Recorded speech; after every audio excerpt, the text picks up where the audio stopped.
Now we know you love Zerg. Who doesn't love Zerg? I love Zerg. You were playing Zerg. I was playing Zerg. We work with a Zerg. I work with a Zerg. That's right. Mr. Bitter plays Zerg. And we have 2 Zergs for you. In fact, we have 2 Zergs who are teammates. And furthermore, we have 2 Zergs who are scary Zergs because they are teammates with Symbol and other really good players.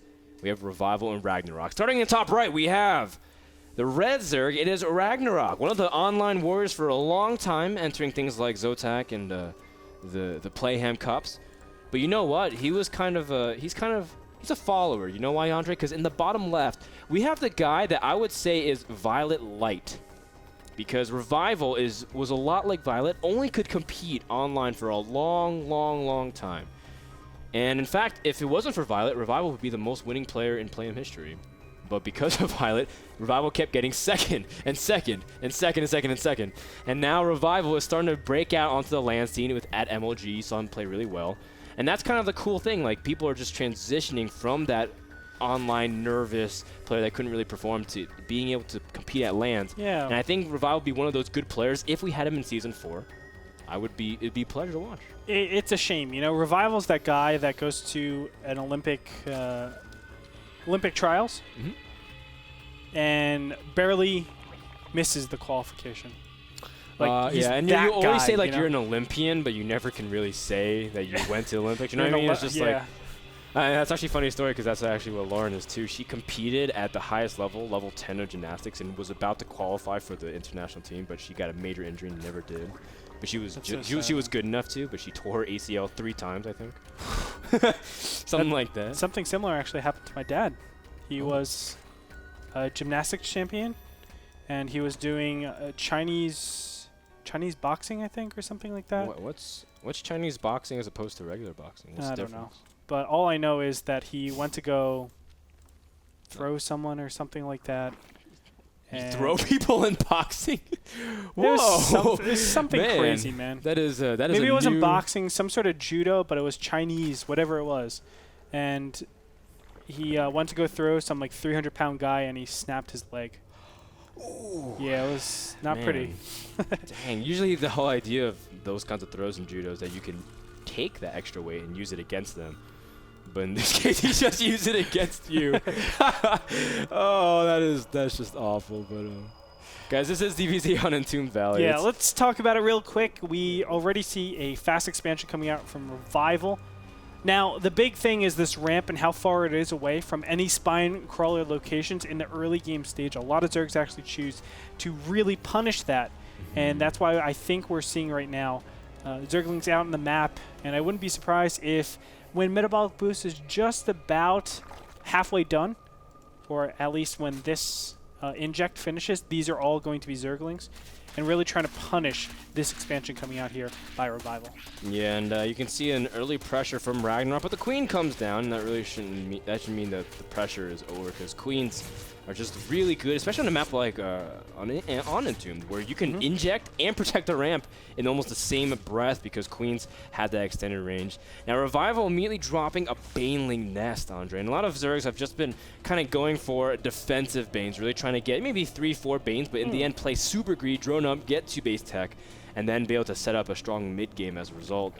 And we'll see how Ragnarok chooses to respond by this. Oh, he drops a Baneling Nest as well. Yes, it's slightly later. I like what he did. He actually droned up in response to seeing all of the units actually pop out. And he's like, okay, well, maybe I already did enough damage. I baited enough Zerglings. And look, I even forced a Spine Crawler. I can kind of back up from here and just focus my injects around drones. And, you know, we'll call it even right there. And I think that was a job well done. He is getting his Baneling Nest slightly later, which actually enables him to use that one drone a little bit longer. Very minor, very minute, but still it matters. These 2 players will probably be playing just very passive. I have seen games where they just go 2 base all in from here and go Zergling Baneling, really trying to punish any players who are taking a quick expansion, just because obviously this Spine Crawler location takes quite a bit. But it looks like both these players just trying to shark around, see if they can bait any units, and see what their opponents are capable of. Yeah, I mean, Revival is pretty safe if you can just trade very well with the Banelings. No, 2 Banelings crash, but no Banelings die, but the Spine Crawler placement is immaculate here from Revival, as Pretty much every form of aggression has been thwarted. Revival forced to make a couple more banelings, but a good trade as Ragnarok runs up the ramp. Doesn't really see anything. Now we see Revival comfortable enough to tech up to layer, and that's a great choice considering that his opponent is droning up as well in gas. Oh, Ragnarok. I'm sorry. Oh, yeah, sorry. Ragnarok's teching to lair. Ha! Sorry, Yeah, I thought you were slightly ahead, but you were absolutely right. Yeah. Yes, he is teching up to lair, and that's a little bit interesting. Now, we don't see an evolution chamber going down super fast, which actually leads me to believe that it's one of two things. He can go a Roach Warren a little bit delayed, but it's most likely going to be some sort of Spire Tech. Spire Tech is what we normally see this day and age just because it has a lot of applications and actually puts you in a place where you can make better decisions later on. It's a very healthy gas investment, but when it comes down to it, you're able to get a constant scout on your opponent. You're able to do and inflict indirect damage by them making spore crawlers and additional queens that they don't need. And from there, you're just able to get back just in pure efficiency. It's a really cool way to play, but it does have some I guess, timing attacks that are a little bit vulnerable. Now this is really cool from Ragnarok. He's spawning up a little bit more, but he's already droning up very heavily and saving his gas for his Mutalisks. Now, again, we saw Mutalisks played a lot over the Gamescom weekend back at IEM. In fact, I think we saw a couple of Mutas games as well at MLG. Violet really loves Muta games. And the game that come to mind was Violet versus Nurchio, when Violet just kept making more and more. I think he had like 45 mutas, and he lost all of them to like 3 fungals. But the idea is mutas can be very, very effective, especially around the bottom center of the map where mutas can kind of flock in between and constantly threaten and poke. But at the same time, that's also where the death trap is. And I feel like even though mutas can be good, based off like the lack of space behind the main and the natural Andre, it just seems like they can get trapped easily. So even though I know a lot of players like it, I'm always cautious when I see it because I feel like it's too dangerous of a game because it's such high risk. It's super high risk, super high reward. That's just my opinion. What do you think? What do you think, Andre? I agree. Okay. I agree. Just, man, fungals are so good, man. Yeah. A lot of people are trying to propose change. The fungal just slows instead of lockdowns. But I mean, regardless of what happens, fungal is just super effective against mutas because Poor queen. Poor queen. Queen's like the opposite of a muta, just really slow. Just like a Hydralisk. In this case, I would say Ragnarok is in a nice position, but this Roach timing might be pretty good. +1 is just about to finish, and he already has Roach speed. So what he's trying to do is actually shut down that third base, but mutas are already out. That will actually spell a little bit of trouble. Now, Revival, what action does he do? Does he actually go for a counterattack, or does he use these Roaches to actually just fall back by a little bit of time? I think the correct thing to do is actually pull back like this, but if the mutas get too far inside, you actually threaten the attack so that they have to go all the way back. The best thing, I think, would have been to actually shove them on the left-hand side or somewhere out of sight so that he can threaten that counterattack and trade thirds if he needs to. Yeah, and the idea is Mutaling wants to keep you at your base. That way he can keep taking expansions, get ahead, and pin you and force you to make really tough decisions. Do I leave my base, lose some drones, and risk not being able to do any damage? Because some players make a few Mutalisks and then switch directly into Infestors, which is what Ragnarok is planning on doing. He made 9 mutas, which is just enough for the first batch, and you're not really sure if he's going to make more. But now Revival, as soon as he catches whiff of another muta sighting, he's going to say, well, that's actually not that many mutas, so... And yeah, Revival's actually going straight for just more Infestor production. He's back to droning a little bit. Let's check the Infestor count. As we can see, Revival has the advantage in Infestors, of course. We kind of assume that. Ragnarok, he hasn't really chosen some sort of transition just yet. There it is, finally. I'm sorry. It was in the production tab all the time. 6 Infestors on the way out for him. Of course, we can expect that. We can expect his Infestor count to be slightly less. You can look at all of those mutas and say, hey, 9, that is, you know, potential 6 Infestors that could be out currently. So that's why we can kind of expect that, but there's no real chance for these Infestors, Revival's Infestors, to be a little bit more aggressive, and it's because those mutas can actually snipe a lot of those Infestors. They can just magic box, not magic box, but be in a position where they can't be fungled all of them to death. And that's a really, really powerful thing about this situation. I feel like that's why all the mutas, or the muta transitions, are really coming into fashion. And it's because you can just make really good decisions like this. Well, we'll see how Revival's decision, who makes 14 Hydras currently. Wow. And he's getting a lot of investment into this army. Normally you just get enough Hydras to kind of use the fungals to lock down the mutas, but he's taking it very, very seriously. Now, Revival's moving across the map. Now, this is something that's a little bit hard to say. It's kind of a judgment call and stylistic thing, because Infestors and Hydras are really slow off creep compared to your opponent, especially if they go for Zerglings. Revival's not protecting his 4th base, and immediately has to leave back, but as a result, his army is a little bit disorganized. You know, that's kind of the nature of it. But he does catch a couple of Zerglings with a fungal, which is really nice. Oh. Obviously doing enough damage. A couple of Baneling hits inside the 3rd base, but nothing of real value yet. Ragnarok obviously taking out that 4th base it's important, but the fact of the matter is he, well, he's not that threatened at this point. Who, Ragnarok? Yeah. Yeah, I mean, look at how many spines he gets. I mean, he feels like he's threatened, but realistically, these roaches are not going to be attacking anytime soon. And let me tell you something, fungling up a ramp is one of the hardest things, because vision is so tricky with an infestor, especially with a spine crawler coming out. And I'm just saying that from personal experience. And this is why Revival will never realistically be able to break Ragnarok. And Ragnarok was doing things like buying time. You can see he started Hive a lot earlier. He's getting his infestor count even. In fact, he's overcompensating. He's making a lot more infestors than his opponent now that he has 14 to 8.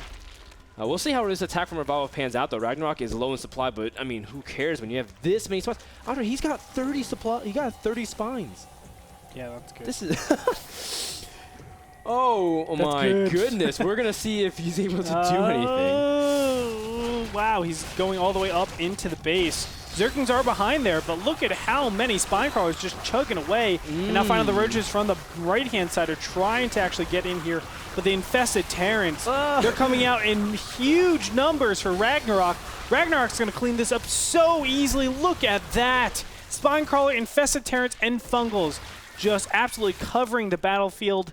And Revival is so far behind because of that. Yes, I said Revival. That sounds so weird. But the fact of the matter is, the infestor count is still there for Ragnarok. He still has a ton of spine crawlers. All he has to do is make this huge movement down. And he spreads his creep, takes his 5th base. It should be his 4th base, but his 5th base. He actually sneaked this one down here. Tech up to Hive, get your Ultralisks, and you are in such a big advantage on your army composition. Zergling Ultra Infestor is actually a very easy way to defeat Roach Hydra.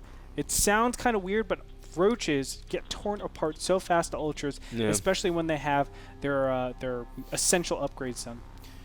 It's actually really funny because sometimes Zerg players, oh, hold that thought, we have Zerglings immediately engaging the Roach Hydra army. Now, it's good enough information to tell Ragnarok that he's in for quite a treat. Now, Ragnarok has been supply blocked for a very long time. He was stuck at 129, now unleashing 6 Overlords now. And now he's starting to make some Ultralisks, so trying to buy some valuable time. But now he's also harassing also at the natural. Very nice job, Andre. This is actually really cool. Cute. Oh, yeah. And Zerglings are going to go over to this 4th base. Target down the hatchery. Very intelligent decision. Yes. And this will really stunt the growth of Revival as soon as there is some major trade. That's so valuable in this situation, especially when, you know, Ragnarok is the one that just has to play the waiting game. He doesn't actually need this 4th base. What he needs to do is max out in Ultras, or at least get a ton of Ultras to the point where Infestors and Ultras can just catch anything they want to. This is still a pretty alarming force. The fact of the matter is there's no way that he can actually approach any of these bases with the amount of spine crawlers and Ultras that are out. I mean, this is too devastating of defense. Well, he does force a cancel on the 5th from Ragnarok. Ragnarok also did use a lot of Infestor energy from his drops, and he doesn't have his Infestor count in the units tabs a little bit deceiving because he has 4 lurking outside in Overlords.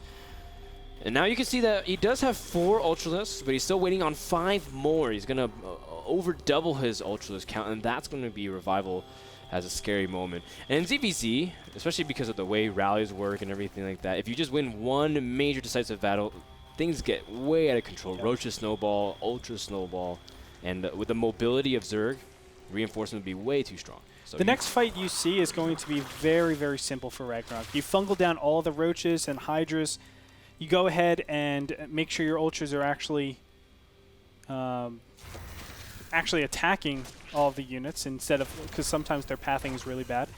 And from there, you actually just steamroll. It's actually like Colossus against ultras. It's a really, really easy micro, and you just do such significant damage because your quality supply is so much better. Does need to be careful, of course.